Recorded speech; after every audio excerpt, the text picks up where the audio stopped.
আমরা জানি দান করা অত্যন্ত পুণ্যের কাজ। আমাদের যে যার সাধ্যমতো কিছু না কিছু দান অবশ্যই করা উচিত। রাস্তাঘাটে কেউ আমাদের কাছে কিছু সাহায্য চাইলে আমরা তাকে কিছু না দিয়েই চলে যাই বা তাদের সাথে দুর্ব্যবহার করি, কারণ আমরা বুঝতে পারি এই ব্যক্তি মিথ্যা ভিক্ষুক সেজে ভিক্ষা চাইছে। যদি আমরা ভিক্ষুককে দান না করি তাহলে আমাদের অপরাধ হয়। কিন্তু আপনি কি জানেন, আমাদের সমাজে এমন একজন মানুষ আছেন যে না চাইতেও সাহায্য করতে হয়। হ্যাঁ, এ কথা আমি বলছি না, এ কথা বলছেন স্বয়ং ভগবান শ্রীকৃষ্ণ। আমরা যদি ভিক্ষুককে দান নাও করি তাতে আমাদের যে অপরাধ হয় তার থেকেও 1000 গুণ বেশি অপরাধ হবে যদি আমরা এই একজন ব্যক্তিকে দান না করে অবহেলা করি। কখনো অবহেলা করে দূরে সরিয়ে দেওয়া উচিত। তাহলে এবার জেনে নেওয়া যাক কে সেই ব্যক্তি যাকে অবশ্যই আমাদের দান ও সাহায্য করা উচিত। শাস্ত্রে বলা হয়েছে দানের ফল পরকালে বর্তায়, অর্থাৎ আপনি এখন দান করবেন, সেটা আপনি পরকালে গিয়ে তার ফল পাবেন। আমরা অনেক সময় ভিক্ষুককে দেখা মাত্রই দান করে থাকি। কিছু ক্ষেত্রে ভিক্ষুকদের পেছনে কাজ করে থাকে এক প্রতারক চক্র, তখন সেই দান নিষ্ফল হয়। আমরা অনেক সময় পথের ধারে, রাস্তার আশেপাশে নোংরা পোশাক পরা এমন কিছু মানুষকে দেখতে পাই যারা নিজের ভালো মন্দ নিজেরাই বোঝেন না, যারা খিদে পেলে নোংরা আবর্জনা হাতড়ে খাড়ার খোঁজে। তাদেরকে আমরা মানসিক ভারসাম্যহীন বলে চিনি, আবার অনেকে পাগল বলে ডাকে। কিন্তু আপনারা কি জানেন, এদের সেবা করলে আপনাদের জীবন থেকে দূর হতে পারে রাহু, কেতু ও শনিদেবের অশুভ প্রভাব। আপনি পেতে পারেন দেবদেবীর আশীর্বাদ। মানসিক ভারসাম্যহীন মানুষদের মন খুবই পবিত্র হয়, তাই এদের দান করলে আত্মকল্যাণ হয়।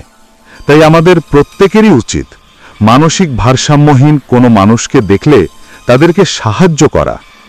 এতে শনিদেবের বক্রদৃষ্টির হাত থেকে মুক্তি মেলে। শনিবার দিনটিকে শনিদেবকে উৎসর্গ করা হয়। শনিদেবের কৃপা থাকলে প্রতিটি কাজে সাফল্য পাওয়া যায়। অন্যদিকে শনি যদি অশুভ অবস্থানে থাকে তাহলে আমাদের অনেক সমস্যার সম্মুখীন হতে হয়।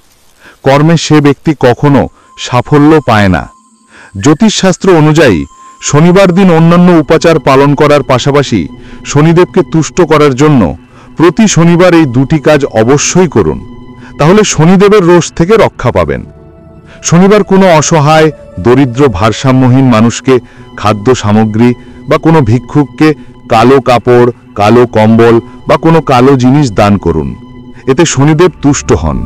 শনিদেব সর্বদা তাদের ওপর প্রসন্ন থাকেন যারা এমন মানুষের সেবা করে। আপনার জীবনে রাহু, কেতুর কোনো অশুভ অবস্থান থাকলে মানসিক ভারসাম্যহীন মানুষের সেবা করলে সেই সমস্যার সমাধান হবে। চন্দ্রজনিত দোষও কেটে যাবে। শুক্রবার মা লক্ষ্মী ও বিষ্ণুর ভগবানের পূজা করলে পূজার ভোগ সাধ্যমতো মানসিক ভারসাম্যহীন ভিক্ষুককে দান করুন। তাহলে মা লক্ষ্মীর আশীর্বাদে অর্থ সংকট দূর হয়ে যাবে, কেটে যাবে আপনার দুঃখ, দারিদ্র্য। প্রতিদিন মানসিক ভারসাম্যহীন মানুষদের সেবা করলে মা অন্নপূর্ণার আশীর্বাদে সেই বাড়িতে অন্নের কোনো অভাব হয় না। তবে মানসিক ভারসাম্যহীন মানুষের সঙ্গে কখনো খারাপ ব্যবহার করবেন না। এতে আপনার জীবনে পড়তে পারে অশুভ প্রভাব, দেখা দিতে পারে অভাব, অঘটন।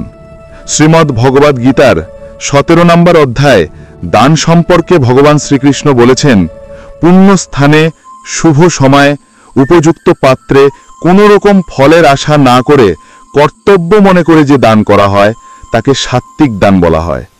অনিচ্ছা সত্ত্বেও ফল লাভের উদ্দেশ্যে দান করা হয় তাকে রাজসিক দান বলা হয়। এবং সৎকার রহিত, তিরস্কার পূর্বক অসুচির স্থানে, অসময়ে, কুপাত্রে দান করা হয় তাকে তামসিক দান বলে। এই 3 ধরনের দানের মধ্যে সাত্ত্বিক দান সব থেকে ভালো। এমন দানী মানুষ খুব সহজেই মৃত্যুর পরে বৈতরণী নদী পার হয়ে যায়। তাই মানসিক ভারসাম্যহীন মানুষকে যে ভোজন করায় তার পাপ নষ্ট হয়। এছাড়াও দান সম্পর্কে বলা হয়েছে যে উদাসীনের মতো যিনি প্রিয় অপ্রিয় জিনিসের পরিত্যাগ করেন সেই মানুষকে দান করা গৃহস্থের একান্ত কর্তব্য। দান প্রসঙ্গে এই শ্লোকে মানসিকভাবে দুর্বল মানুষদের সেবা করার কথা বলা হয়েছে। ভগবত পুরাণে বলা হয়েছে যে এই কর্মের ফল স্বয়ং ভগবান শ্রীকৃষ্ণ দেন। আমাদের শাস্ত্রে যেমন গোমাতার সেবা করার কথা বলা হয়েছে, তেমনি অন্যান্য পশু পাখিদের সেবা করার কথাও বর্ণিত হয়েছে। আর তারই সাথে উল্লেখ করা হয়েছে এই এমন মানসিক ভারসাম্যহীন মানুষদের সেবা করার কথা। কারণ শারীরিক ও মানসিক পার্থক্য থাকলেও আমাদের সবার আত্মা একই, আমরা প্রত্যেকে পরমাত্মার অংশ। কিন্তু আমরা যদি এমন মানসিক ভারসাম্যহীন মানুষদের অবহেলা করি কিংবা দূরে সরিয়ে দিই, তাহলে এই কর্মফল আমাদের ভোগ করতেই হবে। তাই ভগবান শ্রীকৃষ্ণের নাম নিয়ে নিজেদের সাধ্যমতো দান করুন। বন্ধুরা, দান করার আগে এটা ভাববেন না যে একে দান করে আমার কি লাভ, বা কাউকে দান করার পর এটা ভাববেন না যে একে দান করে আমি কি পেলাম। দান নিঃস্বার্থভাবে করুন আর ভগবানের কৃপা লাভ করুন। যদি আপনাদের এই ভিডিওটি ভালো লেগে থাকে তাহলে অবশ্যই লাইক এবং সাবস্ক্রাইব করবেন আর কমেন্টে লিখবেন জয় শ্রীকৃষ্ণ, রাধে।